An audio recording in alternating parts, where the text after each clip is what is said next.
bakite ne nalingaka bango te. Losako. Nasepelaka na fati mpo na misala ne direct. Losako. Bapimaka moto imbondo même osuni balukaka na moto kino moko. Losako. Ibakwa bolingo betemi. Losako. Babetaka momboko na mona moke te. Losako. Akobungise makambo te. Losako. Imputa fingisa bozalité. Losako. Basaka mpe boni. Losako. Mota moyibi alengelaka. Mota moyibi alengelaka liboso akoyiba. Losako. Bato bakendaka mbangu baumelaka kopeya te. Eloloka mai ya moto etikisaka mosape tumbakelamba te. Babomaka moto be na mai. Soki fati te tolingaka toyeba bango te. Loka fati asali bloye komona bango. Fati awela boboto be mpo abenga baya lelongo na ye. Batikela boko nzela leka mpo biso tozwi line. Numero 20 ya fati esaka biso na mboko be esengo. Losako papa. Bakanisaki basali malamu. Losako papa. Ibaku ya bolingo bongo mwana ya lite toza boni. Losako papa. Bato alibandi bajipaka mango na chapeau bongo motema bajipaka na nini? Losako. Bato batongaka bato salaire ebimi bakende. Souvetage ya tata bango atikela yo besongi songi. Losako. Héritage ya mama na tata obendumba. Soki nalobi nakomi na problème. Asikolaka nzungu obe soki mama ye na mosuni. Bakombaka ndako obe soki mopaya ye. Soki na mbango te bakoya kotala te. Mosui azangaka mopaya na ndako ne te. Kosu koswa moto ya mayele azaka. Oya bolole. Losako. Etali bango. Fati beto numéro 20. Allez. Yokani. Papa video. Yango na ye kwa sanga ni excellence boyi. Papa Kisekedi. Limbisa ngai. Na yalo be peuple na yo. Yabani na mbandaka. Najali mobilisateur ya gouverneur la bongo boloko. Mais sango nona ba we ba ko sepi. O umela mbula jomi na jomi bana na biso toko jwa ba mona solo papa. Arrivé na yo na mabele bakoko. Aussi au pambwama Kisekedi baloba ko bele ide pesi ko ya yango wana papa na biso numéro 20 Kisekedi wa mulumba. La joie de notre pays. Sali papa. Jambe abakise la mpe bino boye mbona ya fati. Numéro 20. Soki baye na commune bokangelo ngidanga. Bona ya kobesi mapabo. Moto ya sel makambo na biso be pabo. Toyebi ye na provincial na national. Yango wana pona pa fati. Amona babo bopenyande ndai Equateur. Akata mbona. Totambola kana ye ina na ine. Wali na démocratique to ina mokondo ya. Oki motako kanga yo ke Fati beto aumela. Toko mana mo akoloba français bakalesi ya ofele babo balobi ye on na Fati beto Makasi. Ndenga na sabo. Iyo. Naza mwana Equateur. Oui. Dikamona motote. OK. Toute autorité vient de Dieu. OK. Je m'appelle Maman Christine Banona. Bosi ngende mana ngela antano mandaki atoka ya peke yoko mondilolo. Basa la ngonda la tanda sabe bawela kazamba na maloba tena 17. OK. Tombeli élection pas mutunyo. OK. Kitisa motema na. Ngala kana combat spirituel. Projon na mali nazo prier. Ya mama Olangi. Olangi oswe. OK.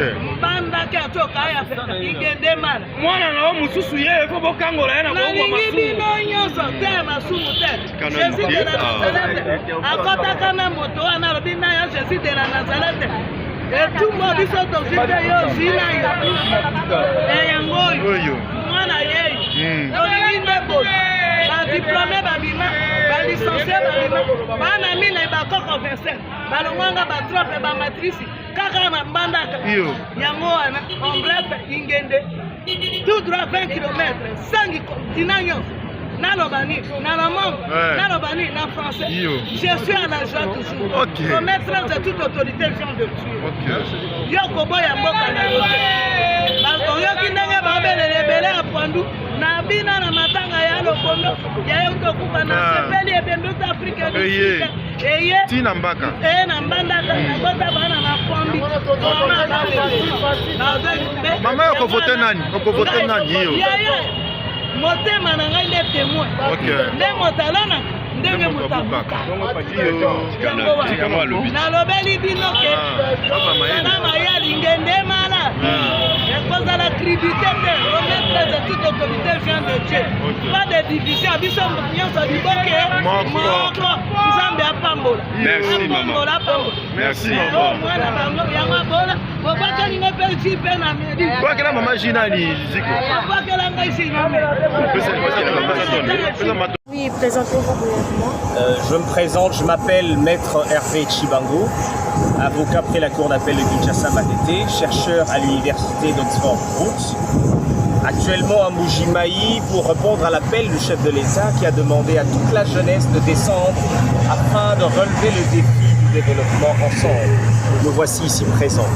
Oui, maître, le chef de l'État. Alors nous avons senti un père qui écoute sa population et un père qui est rempli de sagesse afin de trouver des solutions durables.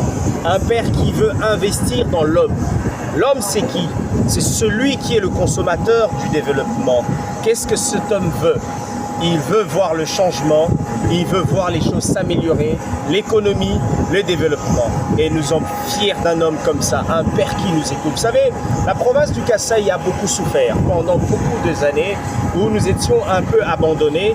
Nous autres qui avons le temps de nous déplacer par-ci et là, nous avons vu le développement partout ailleurs, mais le Kasaï a été abandonné. L'arrivée du chef avec son mandat, le Kasaï a repris de l'envergure. Aujourd'hui, je peux vous dire, il y a des routes qui sont construites. L'électricité est dans beaucoup de coins actuellement. Et voir dans certains coins reculés, il y a de l'eau. Madame, je ne peux pas vous dire quel sentiment de joie. Vous savez, avoir un père auprès de qui vous pouvez réclamer sans qu'il puisse vous condamner, sans qu'il puisse vous mettre mal à l'aise, c'est quelque chose de merveilleux. C'est un père qui écoute sa population et nous sommes très fiers de l'avoir ici et de son passage. Oui, en ce qui concerne la vie sociale, surtout qu'hier, on a vu beaucoup de gens se plaigner à cause du maïs. On a vu saccager la résidence du ministre de l'Agriculture. Un mot par rapport à ça, pour l'amélioration. Eh bien, merci beaucoup. Vous savez, le peuple est une masse et la masse s'emporte parfois. Mais quant à cette question, les raisons qu'il y a par rapport à cet aspect relèvent du ministère de justifier le pourquoi. À notre humble expertise, nous estimons que tout est en train d'être fait pour que la population voit le meilleur en ce qui concerne l'agriculture. Merci bien. Oui. Vous êtes candidat à la députation provinciale et nationale. Un mot fort à votre base. Alors, je suis candidat à la députation provinciale. Les gens se sont posé la question, mais pourquoi pas au national? J'ai décidé d'être avec mes frères, voir la souffrance en live. Vous savez, parfois, beaucoup de nos amis sous notre cieux nous disent « Oh voilà, ben écoutez, il faut le changement ». Mais ils le disent à distance. Ils le disent derrière des écrans. Moi, j'ai décidé de ne pas être derrière les écrans. J'ai décidé de venir là où sont mes frères, connaître la souffrance des gens. Vous savez, j'ai sur le boulevard, juste en diagonale avec le gouvernorat, où j'ai acheté une parcelle, j'ai mis un centre de formation gratuit où je forme les jeunes en coupe et couture, en informatique et en auto-école. Et ça donne de l'espoir à la jeunesse. Une jeunesse qui s'est sentie abandonnée. Avec Fachi et nous les jeunes qui estimons lui prêter main forte, la population se sent réconfortée. Je suis député provincial, candidat numéro 751 et je demeure dans ma province afin de leur dire vous n'êtes pas seuls. Dites-moi à quoi ça sert d'avoir tous les biens du monde, mourir sans laisser des traces. On doit laisser des traces. On doit laisser des traces.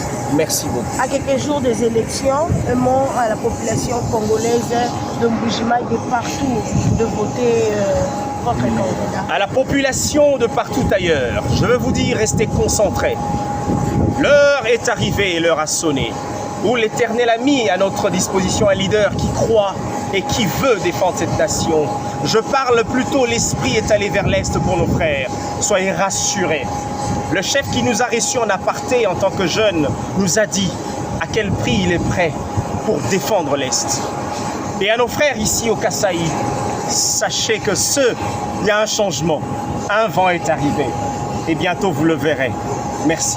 Le développement est à nos portes. Merci, monsieur Hervé Chibango.